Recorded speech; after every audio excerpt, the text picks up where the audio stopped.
ഇനി ഗസയിലേക്കാണ്. വെടിനിർത്തലിന് പുല്ലുവില കൽപ്പിച്ചുകൊണ്ടാണ് ഗസയിൽ ഇസ്രായേൽ ആക്രമണം നടത്തിക്കൊണ്ടിരിക്കുന്നത്. ആക്രമണത്തിൽ വടക്കൻ ഗസയിൽ ഇന്ന് 2 കുഞ്ഞുങ്ങൾ കൊല്ലപ്പെട്ടു. വെടിനിർത്തൽ പ്രാബല്യത്തിൽ വന്ന ശേഷം ഇസ്രായേൽ കൊലപ്പെടുത്തിയ ഫലസ്തീനികളുടെ എണ്ണം 481 എന്ന് ഫലസ്തീൻ ആരോഗ്യ മന്ത്രാലയം അറിയിച്ചു.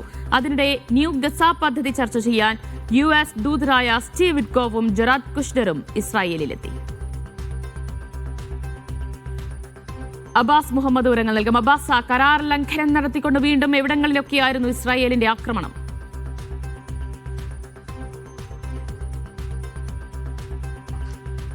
ദിവ്യ, ഇന്ന് കമാൽ അദ്വാൻ ഹോസ്പിറ്റൽ വടക്കൻ ഗസയിലെ ബൈത്ത് ലാഹിയിലുള്ള ഒരു പ്രമുഖ ആശുപത്രിയാണ്. ഈ ആശുപത്രിക്ക് സമീപം തീക്കായാൻ ഇരുന്നിരുന്ന കുട്ടികൾക്ക് നേരെയാണ് ഇസ്രായേലിൻ്റെ ആക്രമണം ഉണ്ടായത്. നമ്മൾ ആലോചിച്ച് നോക്കി എന്തുമാത്രം ദുരന്തപൂർണ്ണമാണ്, എന്തുമാത്രം വേദനാജനകമാണ് എന്നുള്ളത്. ഇങ്ങനെ ഗസയിൽ ഇപ്പോൾ 10 ഡിഗ്രി സെൽഷ്യസാണ് ഇപ്പോഴത്തെ താപനില എന്ന് പറയുന്നത്. അത്രയ്ക്ക് തണുത്ത ഒരു സാഹചര്യത്തിൽ തണുപ്പിൽ നിന്ന് രക്ഷ നേടാൻ വേണ്ടി തീക്കാഞ്ഞിരുന്ന കുട്ടികൾക്ക് നേരെയാണ് ഇന്ന് ഒരു മിസൈൽ പതിച്ചിട്ട് ഇസ്രായേലിൻ്റെ ആക്രമണം ഉണ്ടായിട്ട് 2 പേർ കൊല്ലപ്പെടുന്നത്. ഇതോടുകൂടി 471 പേർ ഈ ഒക്ടോബർ 11 ഇതിന് ശേഷം വെടിനിർത്തൽ കരാറിന് ശേഷം ഇസ്രായേലിൻ്റെ ആക്രമണം മൂലം ഗസയിൽ കൊല്ലപ്പെടുകയുണ്ടായി. അത് വളരെ ദൗർഭാഗ്യകരമായ ഒരു മരണമായിരുന്നു ഇന്ന് സംഭവിച്ചത്. അതുമാത്രമല്ല, നമ്മൾ എടുത്തു പറയേണ്ട ഒരു കാര്യം, ഈ തണുപ്പ് മൂലം മാത്രം ഗസയിൽ വേണ്ടത്ര വിൻ്റർ ക്ലോത്തുകളില്ലാതെ ഈ തണുപ്പ് സഹിക്കാൻ വയ്യാതെ 10 കുഞ്ഞുങ്ങൾ കൂടി മരിച്ചിട്ടുണ്ട് എന്നുള്ളതാണ്. ഇന്നത്തെ കണക്ക് മാത്രമല്ല, ഈ ഒരു തണുപ്പ് സീസണിന് ശേഷം 10 കുഞ്ഞുങ്ങളുടെ ജീവനാണ് ഗസയിൽ നഷ്ടമായിക്കൊണ്ടിരിക്കുന്നത്. ഇതോടുകൂടെ തന്നെയാണ് ഇസ്രായേലിൻ്റെ ഒരു വിവേചനരഹിതമായ ആക്രമണത്തിലൂടെ നരനായട്ടിലൂടെ കുഞ്ഞുങ്ങളും മറ്റ് സ്ത്രീകളും അടക്കമുള്ള ആളുകൾ കൊല്ലപ്പെടുന്നതും 500ഓളം ആളുകളാണ് ഈ ഒന്നാമത്തെ വെടിനിർത്തൽ കരാറിന് ശേഷം മാത്രം നിലവിൽ ഗസയിൽ കൊല്ലപ്പെട്ടിട്ടുള്ളത്. ഈ ആകെ കൊല്ലപ്പെട്ടവരുടെ എണ്ണം 1,71,000 കവിഞ്ഞു. ഇതുപോലെ പരിക്കേറ്റവരും ആകെ കൊല്ലപ്പെട്ടവരുടെ എണ്ണം 71,000 കഴിഞ്ഞു. അതുപോലെ പരിക്കേറ്റവരുടെ എണ്ണം 1,71,000 കവിഞ്ഞു. ഇങ്ങനെ വളരെ ദുഃഖപൂർണ്ണമായൊരു സാഹചര്യമാണ് ഈ ഒരു വെടിനിർത്തൽ കരാറിന് ശേഷവും ഗസയിൽ നിലവിലുള്ളത്. ഇതോടൊപ്പം തന്നെയാണ് ഈ ഗസയെക്കുറിച്ച് പറയുമ്പോൾ തന്നെയാണ് ന്യൂ ഗസ എന്ന പേരിൽ കഴിഞ്ഞ ദിവസം US നേതൃത്വത്തിൽ വന്ന ഒരു പ്രോജക്റ്റിനെ കുറിച്ച്, ഈ പ്രോജക്റ്റുമായി ബന്ധപ്പെട്ട കാര്യങ്ങൾ ചർച്ച ചെയ്യാൻ വേണ്ടി US പശ്ചിമേഷ്യയിലേക്കുള്ള പ്രത്യേക ദൂതൻ സ്റ്റീവ് വിറ്റ്കോഫും അതുപോലെ മുതിർന്ന US നയതന്ത്ര ഉദ്യോഗസ്ഥനായിട്ടുള്ള ജെറാഡ് കുഷ്നർ, ട്രംപിൻ്റെ മരുമകൻ കൂടിയാണ്. ഈ 2 പേരും ഇന്ന് ഇസ്രായേലിലുള്ളത്. ഇസ്രായേൽ പ്രധാനമന്ത്രി ബെന്യാമിൻ നെതന്യാഹുവുമായി ഇവർ 2 പേരും ഈ വിഷയത്തിൽ ന്യൂ ഗസ പ്രോജക്റ്റുമായി ബന്ധപ്പെട്ട ചർച്ചകൾ നടത്തുമെന്നാണ് വിവരം. ഈ ന്യൂ ഗസ പ്രോജക്റ്റ് കഴിഞ്ഞ ദിവസം ദാവോസിലാണ് ഈ പ്രോജക്റ്റുമായി ബന്ധപ്പെട്ട വിശദമായ വിവരങ്ങൾ US പങ്കുവച്ചിരുന്നത്.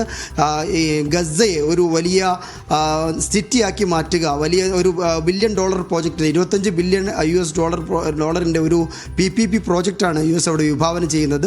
ഇതുമായി ബന്ധപ്പെട്ട നിരവധി വിമർശനങ്ങളുണ്ട്. പ്രധാനമായിട്ടും ഇത് ഗസയിലുള്ള ആളുകളോട് സംസാരിക്കാതെയാണ് ഇത്തരമൊരു പ്രോജക്റ്റുമായിട്ട് US മുന്നോട്ട് പോകുന്ന തരത്തിലുള്ള വിമർശനങ്ങൾ ഉയർന്നുകൊണ്ടിരിക്കുകയാണ്. ഈ ബോർഡ് ഓഫ് കൗൺസിൽ രൂപീകരണത്തിന് ശേഷം അതുമായി ബന്ധപ്പെട്ട് കൂടി ഈ ഗസയുമായി ബന്ധപ്പെട്ട ന്യൂ ഗസ പ്രോജക്റ്റുമായി ബന്ധപ്പെട്ട ചർച്ചകൾക്കായി സ്റ്റീവ് വിറ്റ്കോഫും അതുപോലെ ജെറാഡ് കുഷ്നറും നിലവിൽ ഇസ്രായേലിലുള്ളത്. ദിവ്യ, ശരി അബ്ബാസ്, അതോടൊപ്പം നേരത്തെ സൂചിപ്പിച്ചു അതിശൈത്യമാണ് ഗസയിൽ. അതുമായി ബന്ധപ്പെട്ടുള്ള ബുദ്ധിമുട്ടുകൾ അവിടെ കുഞ്ഞുങ്ങളടക്കമുള്ളവർ അനുഭവിക്കുന്നുണ്ട്.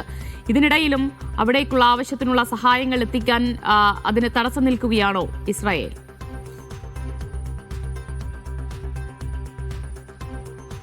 ദിവ്യ, തീർച്ചയായിട്ടും നമുക്കറിയാം ഈ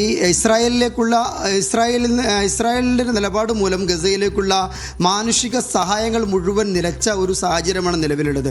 ഇതിൽ പ്രധാനപ്പെട്ട കാരണം എന്ന് പറയുന്നത് റഫ അതിർത്തി തുറന്നാൽ മാത്രമാണ് യഥാർത്ഥ രീതിയിലുള്ള സഹായവും മാനുഷിക സഹായവും അതുപോലെ ഭക്ഷണം, മരുന്ന്, വെള്ളം ഇതുപോലെയുള്ള അവശ്യ സഹായ വസ്തുക്കൾ, പ്രത്യേകിച്ചും നല്ല തണുപ്പാണ്, ഈ തണുപ്പിന് ആവശ്യമുള്ള ഒരുപാട് കാര്യങ്ങളുണ്ട്. ഇതൊക്കെ ഈ സഹായ വസ്തുക്കളൊക്കെ ഗസയിലേക്ക് എത്തുകയുള്ളൂ. പക്ഷേ ഇസ്രായേലിൻ്റെ കടുംപിടുത്തം മൂലം എങ്കിലും നിലവിൽ ഈ റഫ അതിർത്തി തുറക്കാൻ ഇതുവരെ ആയിട്ടില്ല. അന്താരാഷ്ട്ര സമ്മർദ്ദം ഇക്കാര്യത്തിൽ വളരെ ശക്തമാണ്. കഴിഞ്ഞ ദിവസം ഒരു ഫലസ്തീനിയൻ ഉദ്യോഗസ്ഥനെ ഉദ്ധരിച്ച് അൽ ജസീറ റിപ്പോർട്ട് ചെയ്ത പ്രകാരം ഏതാനും ദിവസങ്ങൾക്ക് ഉള്ളിൽ തന്നെ ഈ ഒരു റഫ അതിർത്തി തുറക്കുമെന്നുള്ള സൂചനകളൊക്കെ ഉണ്ട്. എങ്കിൽ പോലും ഈ അതിർത്തി തുറക്കാത്തിടത്തോളം കാലം ഗസയിലെ ദുരിതം ഇങ്ങനെ എന്നുള്ള കാര്യത്തിൽ യാതൊരു തർക്കവുമില്ല. കാരണം നമുക്കറിയാം, ദശലക്ഷക്കണക്കിന് മനുഷ്യരാണ് ഇസ്രായേലിൻ്റെ ആക്രമണത്തിന് ശേഷം അവിടെ ഡിസ്പ്ലേസ്ഡ് ആയിട്ടുള്ളത്, ഇവിടെ ഭവനരഹിതരായിട്ടുള്ളത്, സ്വന്തം കിടപ്പാടവും വീടും ഒക്കെ ഉപേക്ഷിച്ച് മറ്റു സ്ഥലങ്ങളിലേക്ക് പലായനം ചെയ്ത് അവർ ഇപ്പോൾ നിലവിൽ തിരിച്ചു വന്നിട്ടുണ്ട്. ഈ തിരിച്ചു വരുമ്പോൾ നമ്മൾ കാണുന്നത് ഈ അവശേഷിക്കുന്ന റബിളുകൾക്കിടയിൽ, കൂനകൾക്കിടയിലൊക്കെ ചെറിയ ടെൻറ്റുകൾ കെട്ടി താമസിക്കുന്ന കുടുംബങ്ങളെയാണ്.